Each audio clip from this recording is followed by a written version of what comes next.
Hey everyone, welcome to another episode of the Dan and Joe Sports Show. As always, I'm Dan. I'm Joe. Well, Joe, it's beginning to feel like the '90s again. Tennessee had a big game. They had college game day. They did the checkerboard, and they actually won. In the last 20 years, every time this happens, they lose. And the last time we had any real excitement about Tennessee was the Butch Jones year where they had all those crazy wins. And that's invariably the last time they beat Florida. And I think going into this game, Florida had beaten Tennessee like 16 out of the last 17. It was crazy because I mean that was a very intense rivalry in the '90s and early 2000s with Spurrier and Phil Fulmer. And I just thought Tennessee looked really good for 3.5 quarters. They kind of gave it away and made it close at the end. But ultimately, Joe, all they wanted to do was win that game and exercise those demons. And Tennessee looks like a legit top 10 team right now. I think so. I think that they've clearly separated themselves as the number two team in the East. The question is how much could they challenge Georgia at some point this season? But I thought that was a big test that they cleared this past Saturday. Yeah, Joe. I mean, this wasn't a test of talent, a test of how good this team is or how good Florida was. It was really, can Tennessee exercise their own demons? We knew Tennessee was a better football team than Florida. Everybody knew that. It was just whether Tennessee was ready to take this moment and become relevant again. And they did, which is so great because they were way better than Florida.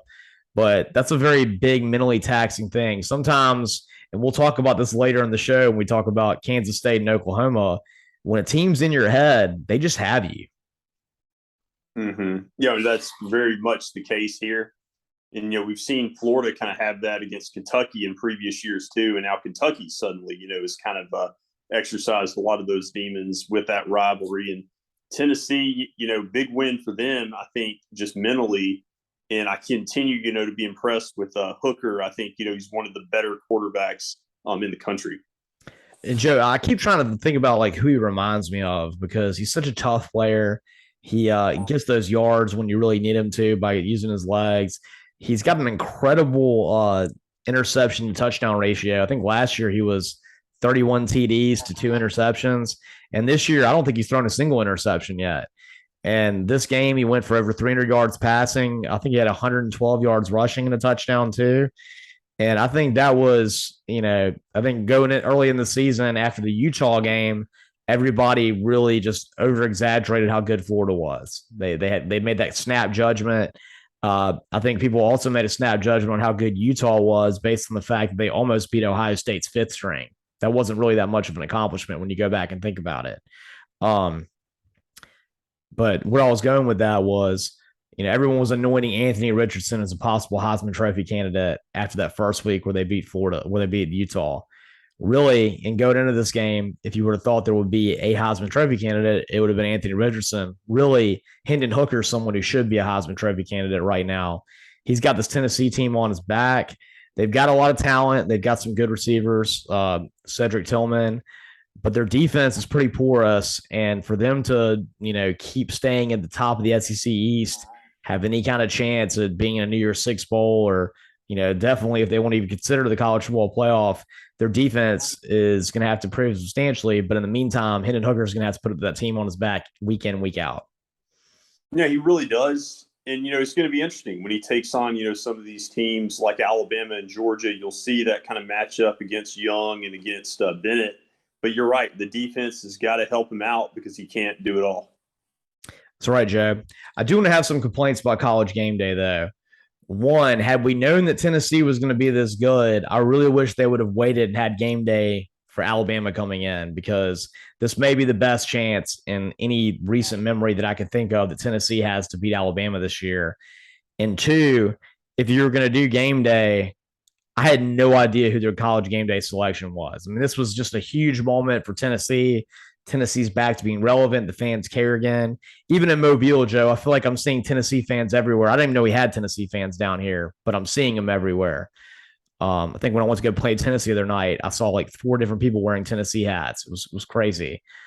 And they do this. They choose some WWE person who I'm sure is famous in her own right, but I'd never heard of her. And there was there was such an obvious pick.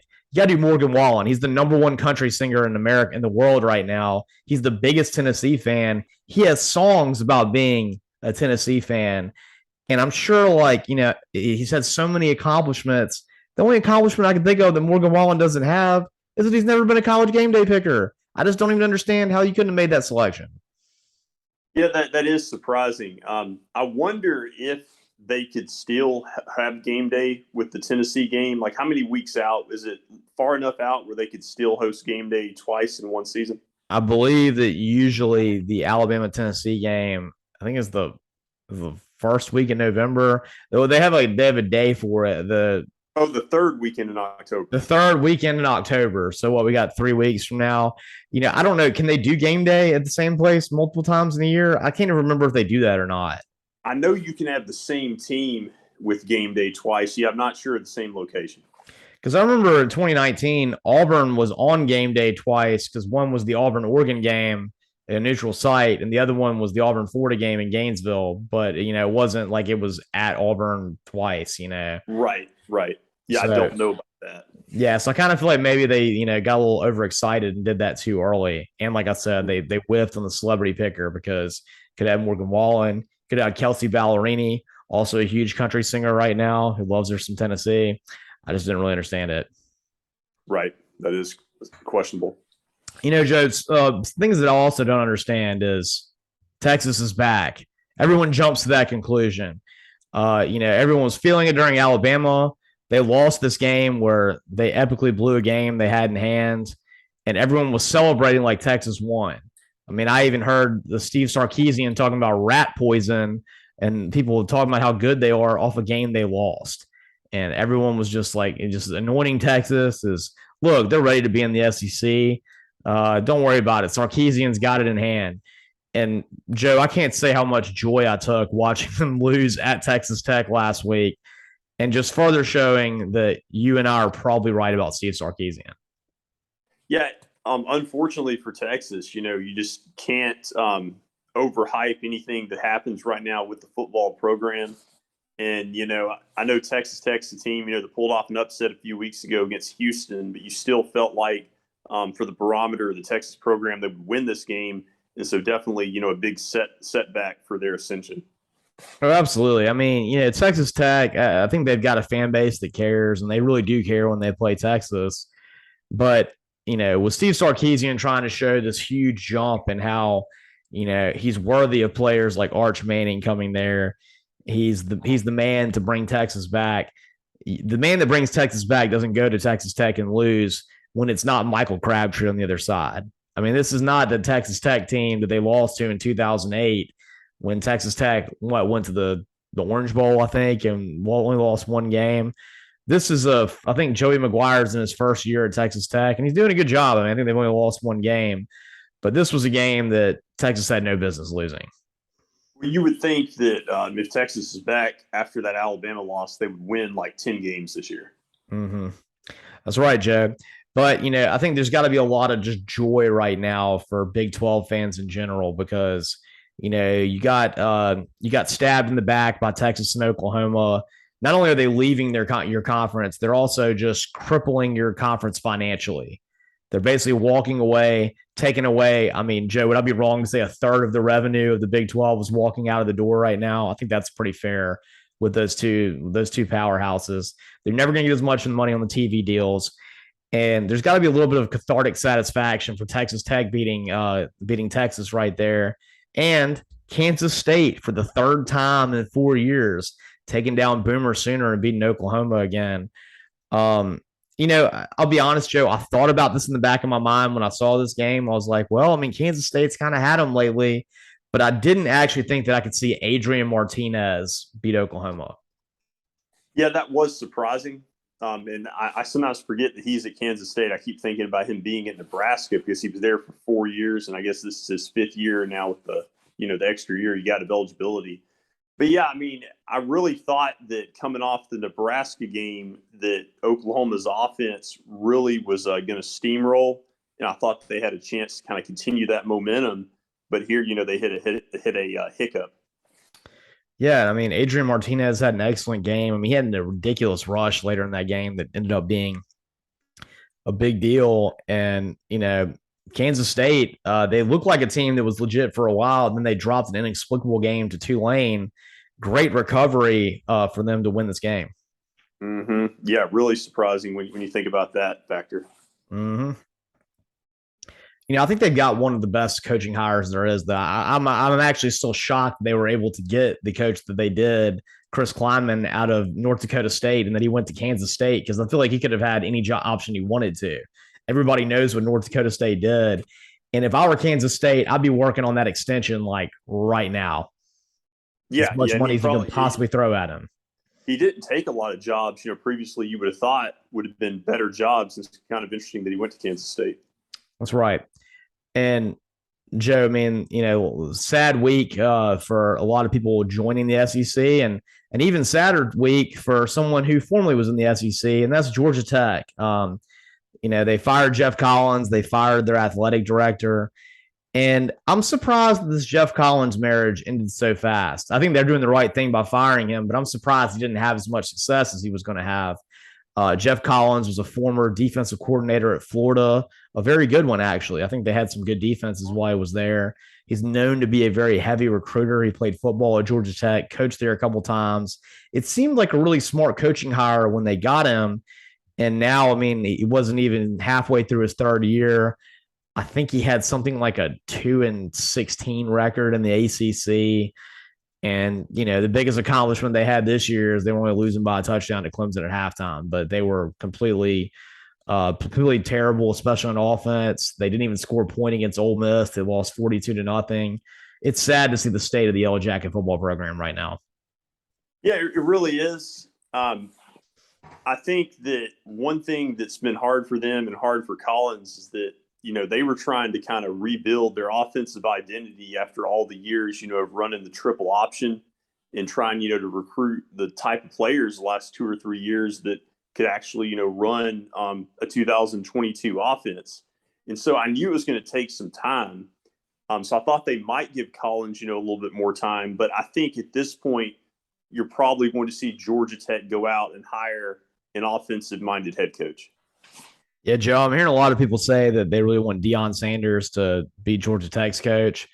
If they could get Deion, that'd be fantastic. I don't see it really working on a lot of levels, because the way Deion Sanders is, I feel like he's going to be such a big-time recruiter. This will be hard for him to zero in on the kind of kids that you're going to have to get to go to Georgia Tech, because Georgia Tech they're one of the top 10 universities in America. And I think in terms of public universities, they have the greatest ROI of any public university in America. And I just don't think that, his recruiting style is going to work there. I know he played for the Falcons and the Braves, and there's going to be a lot of, great, marketing there. It's just, I kind of feel like he needs to wait for something better. Yeah, that was actually my thoughts too. Earlier today, I was thinking about it, and it restricts like how many players, you could possibly recruit. Like you can get great players to go there, like a Calvin Johnson, but it just I feel like he wants to be unrestricted where he could recruit anybody. He wants to be able to go in and recruit just as good as Saban and Kirby Smart is, but with a little bit more of a flashy, cool angle. And he's just not going to be able to do that at Georgia Tech. Now he could do that at Auburn. Right. Well, that's true. And so I don't know. Something that I've thought about is, if I were Georgia Tech, what I would do is I would go and offer Stanford's David Shaw to come there. He's probably going to get fired at some point soon. It's gotten kind of stale. He did at one point know how to win at a program like that. Could be a smart hire. That would be intriguing. Yeah. All right, Joe. Moving on to another school that has some great academic credentials and also in the ACC, but is having a lot of success right now. How about Clemson and Wake Forest, and what Wake Forest did? And I mean, they went toe to toe with Clemson that entire game. I really thought Clemson was going to walk away with them on that. I laid the points with Clemson last week because I thought, kind of like last year, Wake Forest eventually would meet this team that had the great defensive line, the front seven, and that as good as Sam Hartman is, they wouldn't be able to go toe to toe with them. They put up 45 points on Clemson, and the only reason Clemson won is because DJ Uyunglele had his best game he had since his freshman year playing Notre Dame. Yeah, no doubt. He looked like he did 2 years ago, and those glimmers of success, and showed why he was the top recruit once upon a time. And it was just a classic game, great quarterback play all around with Sam Hartman as well. You really hated to see either offense lose that game. I really impressed that Wake Forest was able to score to that level against Clemson's defense. But to me, Clemson, just made one more play. You could just tell, from my opinion, they're a program that's kind of been there before in that type of game with that type of magnitude. And the satisfaction I took from it, I kind of hated to see Wake Forest win, but I've told you before that I've heard too many people kind of write Clemson off as just not being a power anymore, and I just feel like that's just not justifiable. That's a tired narrative, Joe, and it's completely false. I mean, I think that's something that's out there to propagate the SEC, and it's completely false. I mean, Clemson is the most successful college football program if you look at the numbers over the last 10 years, I think. I mean, maybe not the last 5 years. The last 5 years, I think Clemson would be the most successful program, even more so than Alabama, really. And I kind of think that narrative's out there to just drive that Alabama and Georgia are that much better than everybody else, when really, if you look at it, Clemson's won 2 national championships in that period of time, and I don't think either one of them has won 2 national championships. And what puzzles me about the narrative is you never hear any criticism about Ohio State not being in that category, despite the fact they don't have a national title in the last 8 years. Exactly. It's true. I mean, automatically it's those three and everyone else. Meanwhile, Clemson, even in the year last year where they had so many injuries, so many, so many on both sides of the ball, offensive line, defense, they still managed to win 10 games. And with DJ having a really rough season where he had a huge lack of confidence, I thought that may have been Dabo's best coaching job last year to get Clemson to 10 wins.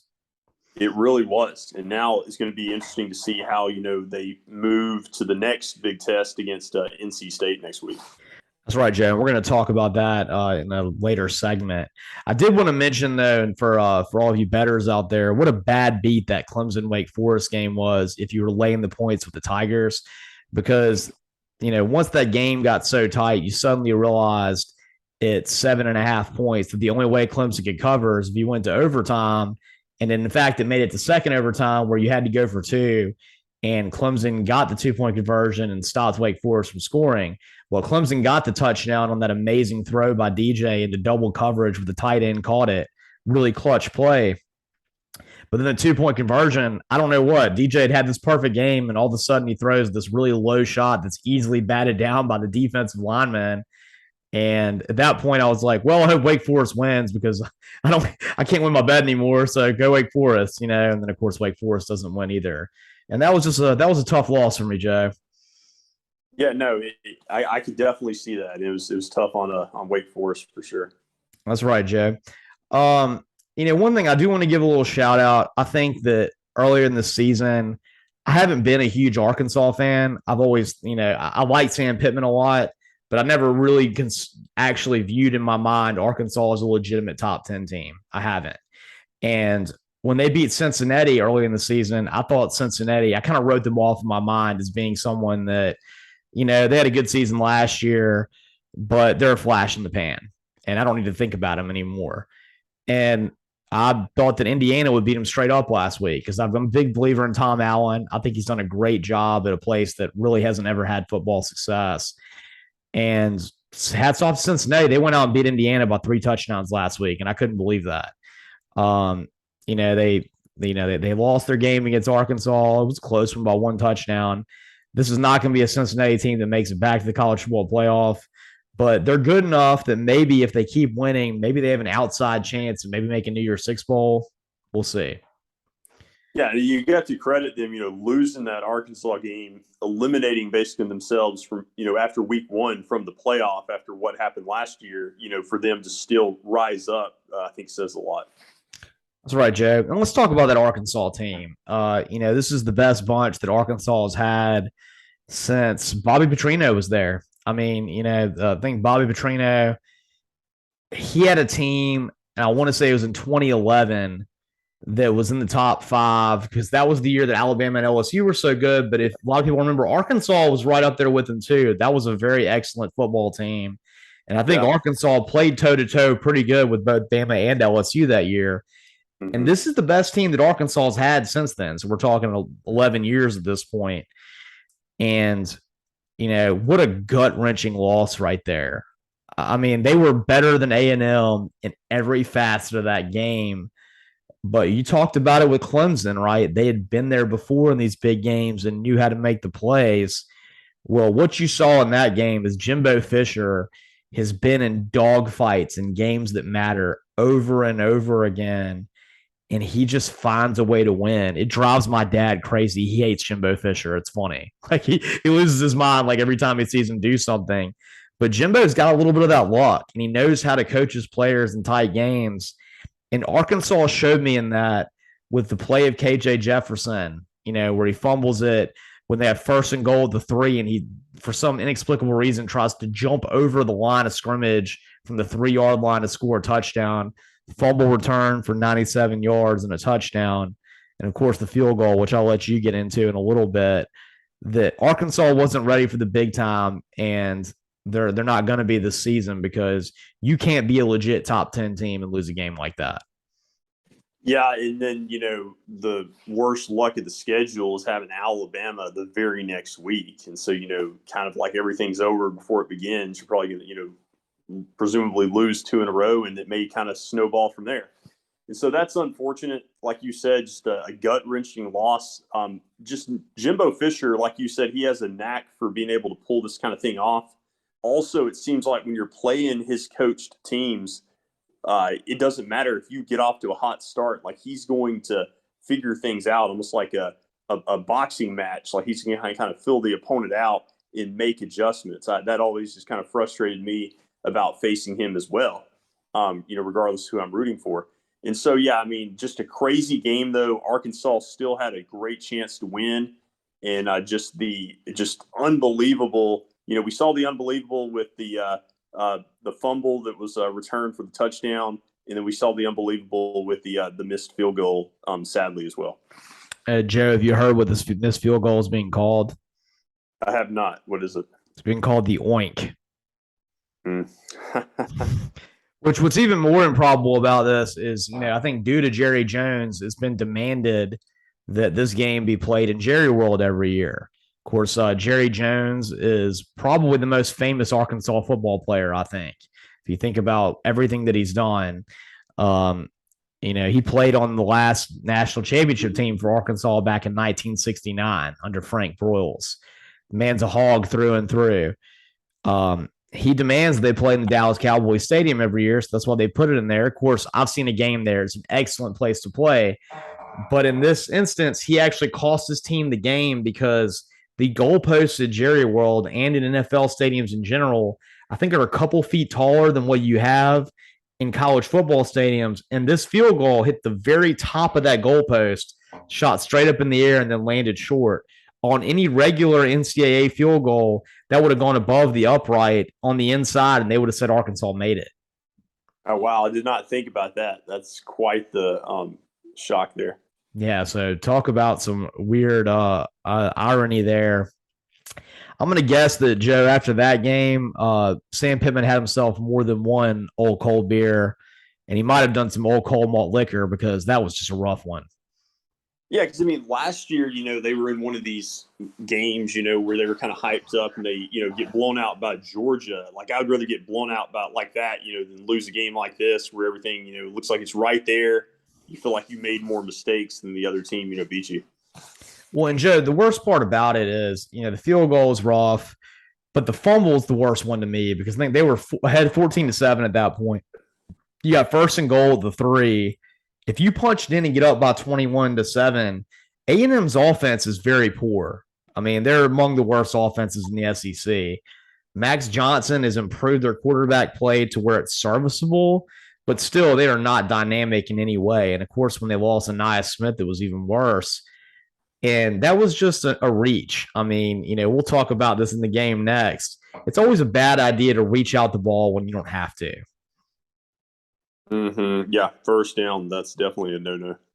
And Joe, speaking of reaching out the ball when you don't have to, how about the possibly the craziest ending we've ever seen at Jordan Hare Stadium last week, where Bryan Harsin was within inches on multiple occasions of walking out of Jordan Hare Stadium with a pink slip and being fired. Yeah, yeah, no doubt. That was like the best worst game I think I've ever seen.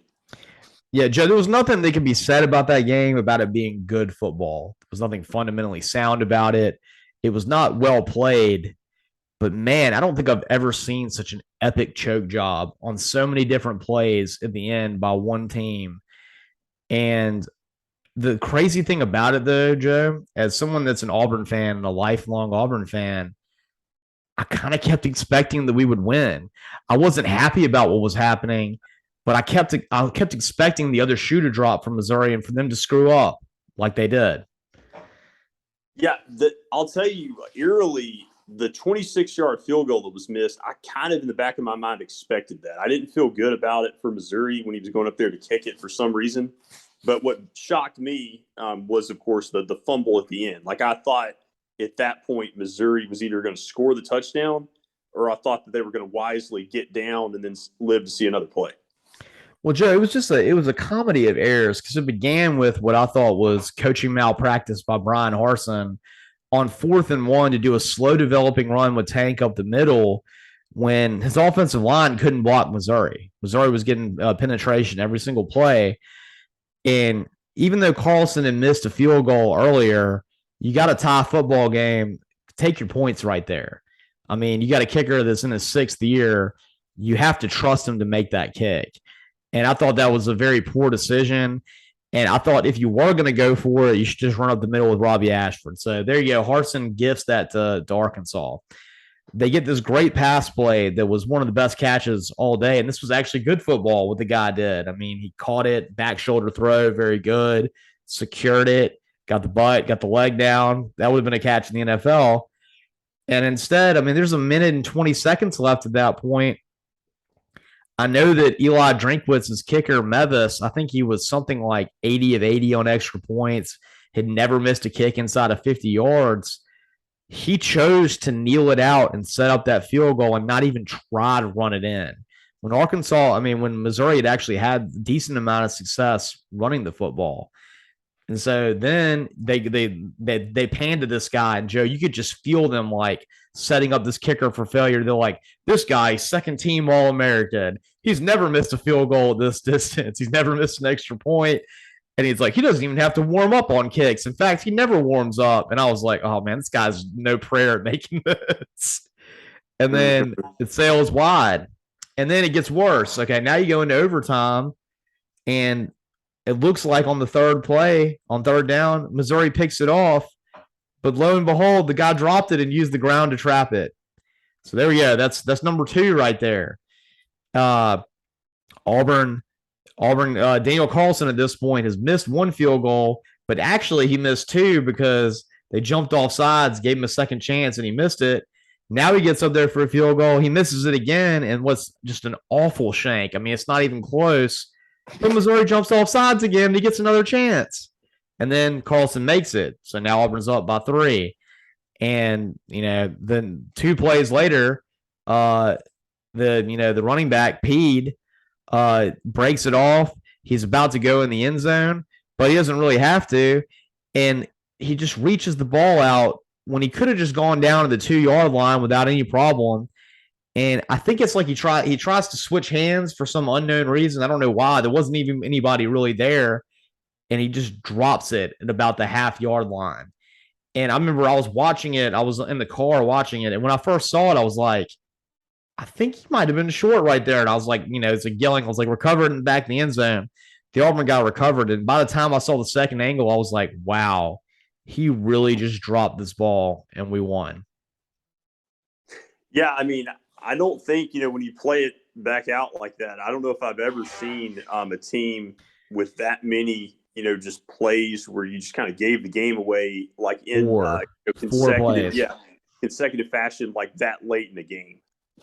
Yeah, I mean, like you can look at games and like choose out 5 or 6 different plays that could have changed the game. That's not what I'm talking about here. I'm talking about 4 plays within an expanse of about 10 plays that you could have won the game on. And they missed every single one of them somehow. Yeah, that's really the definition of giving the game away. And what makes it even more incredible is that, it was a foregone conclusion that if Bryan Harsin lost that game, he was going to get fired. Everybody knew it. You could even see it on his face that he was like considering, all right, I'm going to have to call my real estate agent right now. Probably tell my wife to get out of town. I don't even know what I'm going to do right now. Like I moved my family all the way across the country from Boise for this. You could just see him being like, wow, can't believe things like just went down like this for me. And then all of a sudden it's like, wait, what? Like, I can't even imagine the range of emotions that's happening when he sees this running back just bust this out and it's going to be a touchdown. And then he just drops it and you're like, I got one more chance. And, Joe, I've been like, I texted some of my friends. We have a friend of the show, Kent, who talks about Auburn luck all the time. We've had him on the show before. And he always complains about how Auburn has this weird Auburn luck that works out for him. And I had to text him and I tweeted about it when this game gets over. I said, Auburn luck is real, my friend. Yeah, it definitely is at Jordan Hare. At Jordan Hare especially. And, I kind of got to feel like, Joe, that, Pat Dye, he died at this point. It's about a year and a half ago. I feel like Bryan Harsin has a little bit of the Pat Dye thing to him in terms of the toughness, the way he is. I feel like maybe the ghost of Pat Dye just gave Bryan Harsin one more chance. That has to be it. That's definitely it, man. And we'll see, man. We got LSU coming up next week, and a lot of what happened in this LSU game kind of makes me think of a little similar situation that the old Gus Bus had back in 2016. And I'll get into this a little further when we do both our locker room talk and our preview show coming up in these next segments. I want to thank all of our listeners for tuning in. You can catch all of our episodes on Spotify. You can also watch us in live and living color on YouTube and subscribe to our YouTube channel. Follow us on Twitter at DJ Sports Show. And of course, we're also on Instagram now too. And as always, I'm Dan. And I'm Joe.